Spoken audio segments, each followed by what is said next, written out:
শ্রীমতী অনন্যা চক্রবর্তী, আমাদের জেলা পরিষদের কর্মাধ্যক্ষ ম্যাডাম কাবেরিকা গোয়িং মহাশয়া এখানে আমাদের মধ্যে উপস্থিত আছেন। আমাদের জেলা অফিস থেকে এডিএম ডেভেলপমেন্ট সাহেব আছেন, ডিস্ট্রিক্ট লিগ্যাল সেল থেকে সেক্রেটারি ম্যাডাম আছেন, জেজিবি প্রিন্সিপাল ম্যাজিস্ট্রেট আছেন, ডিপিও এসএসএম আছেন, ডিআই সেক্রেটারি আছেন, ডিএসপি হেডকোয়ার্টার বা আইবি এখানে আমাদের মধ্যে উপস্থিত আছেন, অনেক অভিভাবক অভিভাবিকা এখানে আছেন, মিডিয়ার বন্ধু এখানে আছেন, শিক্ষক শিক্ষিকা আছেন, অনেক আমার বন্ধুরা বাচ্চারা এখানে এসেছেন। আপনাদের সবাইকে আমি শুভেচ্ছা জানাচ্ছি আজকে এই শিশু দিবস আর international protection for child rights এর এই যে সপ্তাহ আমরা পালন করছি। এবার অনেক জনের বক্তব্য আপনি শুনেছেন, কারোরই বক্তব্যে আপনার কোনো ইন্টারেস্ট নেই আমি বুঝতে পারছি। সকাল থেকে বসে আছেন, একের পর এক র্যালি চলছে, প্রোগ্রাম চলছে। তো আমি জানি যে আমার বক্তব্যের আগের আপনার মাথায় কি চলছে, কি চলছে আপনার মাথায়? এটাই চলছে যে এই লোকটাও আমাদেরকে আবার বোর করবে, আইদার বোর করবে বা এত জ্ঞান দেবে কি আমরা শুনতে পারবো। এটাই তো মাথায় চলছে। আমি আপনাকে কথা দিচ্ছি আর একদম বোর করবো না, একদম কোনো জ্ঞান দেব না। কিন্তু আমার 4টে গল্প শোনানো আছে আমার জীবনে, ওই 4টে গল্প যদি আপনি মন দিয়ে শোনেন এটাই যথেষ্ট। একদম গল্প বলবো, কোনো আর কথা বলবো। রাজি? শুনবেন? প্রথম গল্প, জেলা শাসক হচ্ছে কনফিউজ লোক। জেলা শাসক হচ্ছে কনফিউজ লোক। আপনি ভাববেন এবার জেলা শাসকই কনফিউজ, তাহলে আমাদের জীবনের কি হবে? আমি কেন বলছি আমি কনফিউজ? আগে সায়েন্স নিয়ে পড়াশোনা করলাম, তারপরে ইঞ্জিনিয়ারিং এর পরীক্ষা দিয়ে যাদবপুরে ঢুকে গেলাম, তারপরে ওখানে রিসার্চের পড়াশোনা করলাম, রিসার্চ না করে আবার এমবিএ পরীক্ষা দিয়ে দিলাম।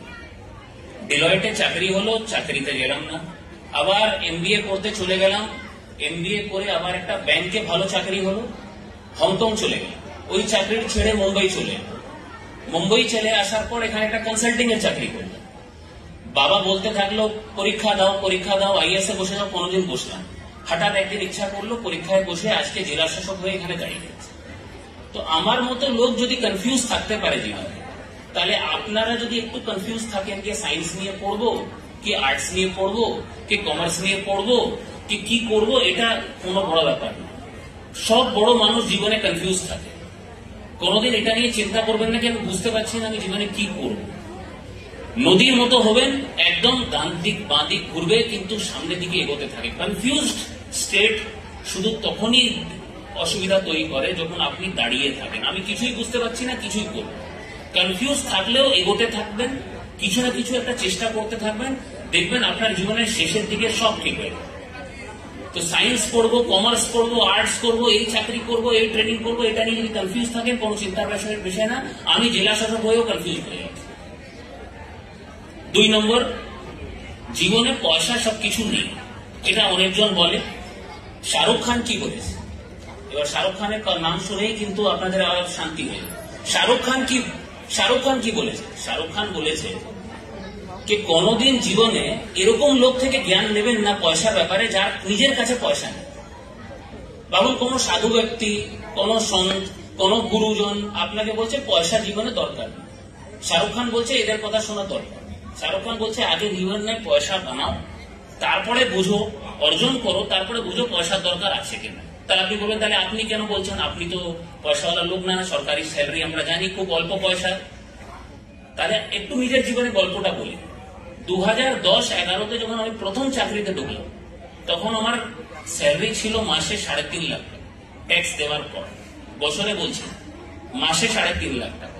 এটা 2010-11 কথা বলছি। ওই চাকরি ছেড়ে এখানে যখন জয়েন করলাম তখন হাতে পেতাম 35,000 টাকা। 3.5 লাখ টাকা থেকে 35,000 টাকা। যখন প্রথমবার বসের কাছে গেলাম চাকরি জয়েন করার পর, বস বললো তুমি খুব ভালো ছেলে, তোমাকে আমি ইউএস পাঠাবো। তো আমি বললাম আচ্ছা ঠিক আছে, আমেরিকা যাব, একটু আর নিজের প্রশংসা শুনে নি।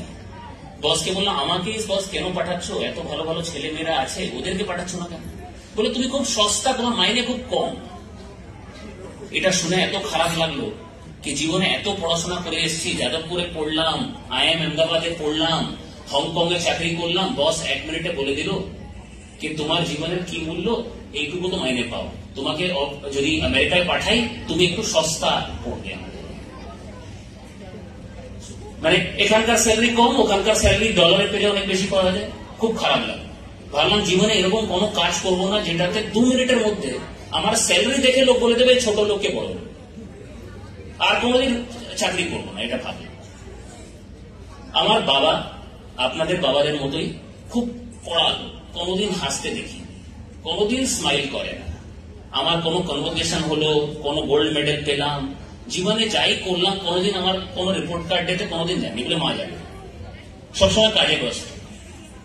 যখন IAS এর এক্সামে প্রণব মুখার্জি তখন কিন্তু রাষ্ট্রপতি, আমি কিন্তু অফিসার হিসাবে প্রেসিডেন্ট গোল্ড মেডেল পাচ্ছি মাসুরিতে, দেখছি বাবা সব থেকে আগে টিকিট বুক করে নিয়েছে।